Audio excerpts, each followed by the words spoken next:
વિરાવળ ખાતે પૂર્ણા નદી પર હાલમાં ભારે વાહન પ્રવેશબંધીના જાહેરનામાના અમલ સારું લગાડવામાં આવેલ લોખંડની ગડરને લગાવી હતી, જેને એક ટ્રક ચાલકે તોડી પાડી હતી. વધુ એક ગડર પર અન્ય એક ટ્રકે તોડી પાડ્યું છે.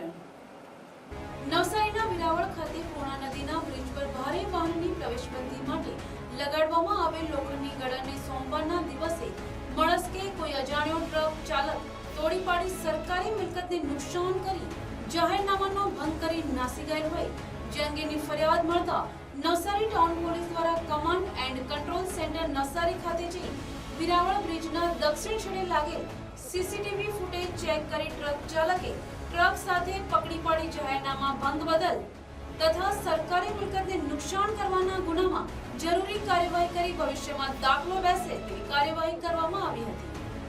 જોકે સોમવારની રાત્રે બ્રિજ પાસે પોલીસ બંદોબસ્ત ન હોવાથી વધુ એક ટ્રક કે જેમાં HP કંપનીના સિલિન્ડર ભર્યા હોય એ ટ્રકના ચાલકે પુલની બીજી સાઈડની ગડર પણ તોડી પાડી હતી. જોકે આ ટ્રક ચાલક વિરુદ્ધ નવસારી ટાઉન પોલીસે જાહેરનામાના ભંગનો ગુનો નોંધ્યો હતો અને ટ્રક ચાલકને ઝડપી પાડી વાહન ચાલકોમાં દાખલો બેસે તે રીતેની કાર્યવાહી કરી હતી. Report NTC news Navsari.